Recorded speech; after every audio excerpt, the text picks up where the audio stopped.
আসসালামু আলাইকুম, সবাইকে শুভেচ্ছা জানিয়ে কোরাইশ নিউজের বিকেলের সংবাদ শুরু করছি। আমি জাকির হোসেন। শুরুতেই সংবাদ শিরোনাম। সিএনজি অটোরিকশার 50,000 টাকা জরিমানার সিদ্ধান্ত বাতিল। কুষ্টিয়ায় স্কুলের সামনে শিক্ষার্থী নিহত, প্রতিবাদে সড়ক অবরোধ। নয়াদিল্লি স্টেশনে পদদলিত হয়ে 18 জনের মৃত্যু এবং তুলুজকে হারিয়ে ফরাসি লিগ ওয়ানে অপরাজিতই থাকলো পিএসজি। এবারে বিস্তারিত। শুরুতেই জাতীয় প্রসঙ্গ। জেলা প্রশাসকদের স্বাধীনভাবে কাজ করতে আহ্বান জানালেন প্রধান উপদেষ্টা ডক্টর মোহাম্মদ ইউনূস। তিনি বলেন, এই সরকারের আমলে কারো রক্তচক্ষু বা ধমকের কারণে কোনো কাজ করার প্রয়োজন নেই। রোববার প্রধান উপদেষ্টার কার্যালয়ে শাপলা হলে 3 দিন ব্যাপী ডিসি সম্মেলনের উদ্বোধনী অনুষ্ঠানে ডক্টর মোহাম্মদ ইউনূস এসব কথা বলেন। প্রধান উপদেষ্টা সময় বলেন, নিজের মতো করে যেটা আইন সেটা দেশের জন্য করা দরকার, যেটা করতে হবে। দেশের আইন শৃঙ্খলা পরিস্থিতি স্বাভাবিক রাখতে জেলা প্রশাসকদের সজাগ থাকার নির্দেশ দেন তিনি। একই সঙ্গে নিত্য প্রয়োজনীয় দ্রব্যের বাজার দর নিয়ন্ত্রণে রাখতে মাঠ পর্যায়ে প্রয়োজনীয় ব্যবস্থা গ্রহণেরও নির্দেশ দেন ডক্টর ইউনূস। রাজধানীর গুলশান বনানীর পাশে প্রায় 90 একর জমিতে গড়ে উঠেছে করাইল বস্তি। স্বাধীনতার পর থেকে ধীরে ধীরে বস্তির প্রসার লাভ করে। 1988 সালের বন্যার পর দেশের নদী ভাঙন প্রবণ বিভিন্ন এলাকার মানুষ আশ্রয় নিলে বিশাল আকার ধারণ করে এই বস্তিটি।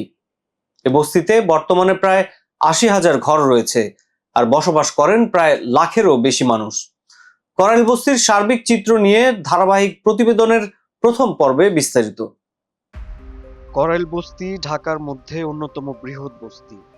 প্রায় 90 একর জায়গা জুড়ে এই বস্তি গড়ে উঠেছে।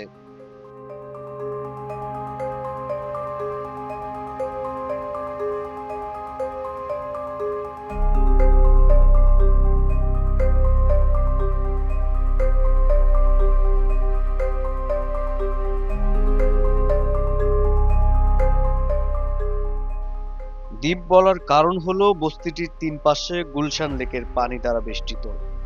বস্তির পূর্ব পাশে গুলশান 1, দক্ষিণে মহাখালী ওয়ারলেস, উত্তরে গুলশান 2 এবং পশ্চিম পার্শ্বে বনানী অবস্থিত।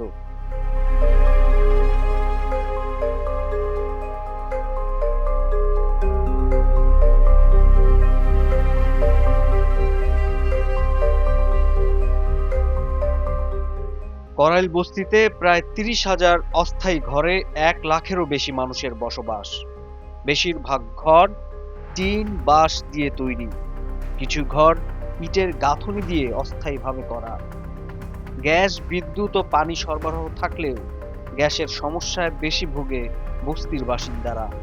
সমস্যা গ্যাসটা পাই না, পানিতে পাইয়ে না মিটার, এই গ্যাসটাও 2টার পরে একটু আইবে, আবার কোনোদিন আইও না। বিদ্যুৎ আর পানি এগুলো থাকে না, আজ 3 দিন হয় না পানি, 3 দিন তাহলে তো পানি হয় না, ব্যাগ খালি। আমরা ধরেন এই সাইডে বিদ্যুৎ, গ্যাস, কারেন্ট থাকে, জায়গা, গ্যাসটাও সমস্যা, গ্যাস থাকে না। কিন্তু ওই অনেক সময় একটু কারেন্টের সমস্যা হয় না, কিন্তু বিদ্যুৎ সমস্যা হয় না। ওই গ্যাস অনেক সময় থাকে, অনেক সময় একটু থাকে না, কম থাকে, এই আর কি। বস্তির ভেতরে বিভিন্ন দোকানপাট অবস্থিত আছে, এনজিও পরিচালিত ভ্রাম্যমাণ স্কুল আছে, মসজিদ মাদ্রাসাও।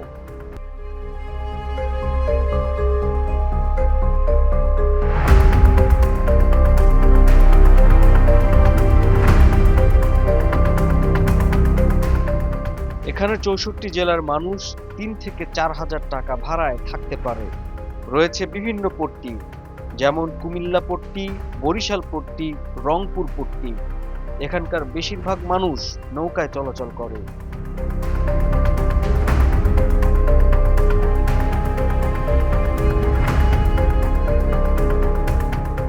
এই এলাকায় বিভিন্ন রাজনৈতিক গ্রুপ দ্বারা নিয়ন্ত্রিত, চলে রমরমা মাদক ব্যবসা। কোরাইশ নিউজের পরের পর্বে করাইলের মাদক বাণিজ্য নিয়ে আপনাদের কাছে বিশেষ প্রতিবেদন তুলে ধরব। জাকির হোসেন, কোরাইশ নিউজ, ঢাকা।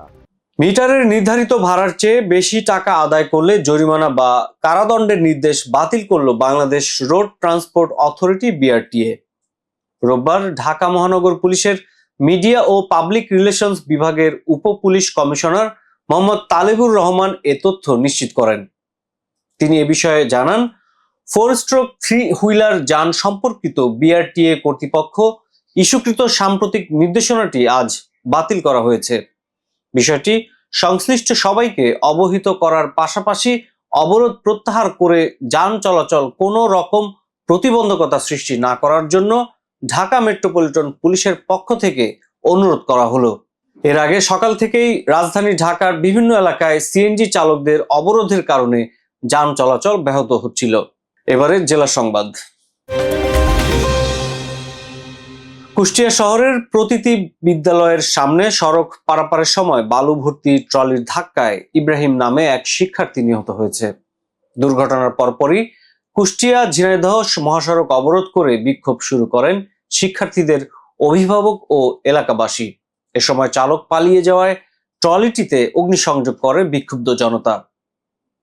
রোববার সকাল 8:30টার দিকে বিদ্যালয়ের সামনে এই দুর্ঘটনা ঘটে। কুষ্টিয়া মডেল থানার ভারপ্রাপ্ত কর্মকর্তা শেহাবুর রহমান বলেন, দুর্ঘটনায় ঘটনাস্থলেই মারা যান ইব্রাহিম। পরে এলাকাবাসী সড়ক অবরোধ করে বিক্ষোভ শুরু করেন। সদর উপজেলা সহকারী কমিশনার রিফাতুল ইসলাম বলেন, এলাকাবাসী ফুট ওভারব্রিজ নির্মাণ সহ বেশ কিছু দাবি জানিয়েছেন। ঊর্ধ্বতন কর্তৃপক্ষকে বিষয়টি অবগত করার হবে বলেও জানান তিনি। এবারে আন্তর্জাতিক প্রসঙ্গ। ভারতের মহাকুম্ভ মেলায় যাওয়ার পথে নয়াদিল্লি রেল স্টেশনে পদদলিত হয়ে অন্তত 18 জনের মৃত্যু হয়েছে। আহত হয়েছেন আরো বেশ কয়েকজন। স্থানীয় সময় শনিবার রাতে এই দুর্ঘটনা ঘটে। ভারতীয় বিভিন্ন সংবাদ মাধ্যম সরকারি তথ্যের বরাত দিয়ে জানায়, মহাকুম্ভগামী ট্রেন আসতে দেরি হয় রেল স্টেশনে হুড়োহুড়ি শুরু হয়। এ সময় পদদলিত হয়ে 15 জন সেখানে মারা যান। অতিরিক্ত ভিড়ে অনেকেই অজ্ঞান হয়ে যান। সংবাদ মাধ্যম এনডিটিভি জানায়, আহতদের হাসপাতালে নিয়ে যাওয়া হলে 3 জন চিকিৎসাধীন অবস্থায় মৃত্যুবরণ করেন। নিহতদের মধ্যে 4 জন শিশু ও 11 জন নারী ছিলেন। এ ঘটনায় শোক প্রকাশ করেছেন ভারতের প্রধানমন্ত্রী নরেন্দ্র মোদী। জানাবো খেলার খবর। ফরাসি লিগ 1-এ তুলুজের বিপক্ষে 1-0 গোলে জয়লাভ করলো প্যারিস সেন্ট জার্মেই পিএসজি। শনিবার ম্যাচের ভাগ্য নির্ধারণী গোলটি করেন ফ্যাবিয়ান রুইজ। এতে ফরাসি লিগ 1-এ চলতি মৌসুমে এখন পর্যন্ত অপরাজিতই থাকলো পিএসজি। 22 ম্যাচে 56 পয়েন্ট নিয়ে লিগের শীর্ষে রয়েছে পিএসজি। দ্বিতীয় স্থানে থাকা মার্সেইয়ের চেয়ে 10 পয়েন্ট এগিয়ে লুইস এনরিকের দল।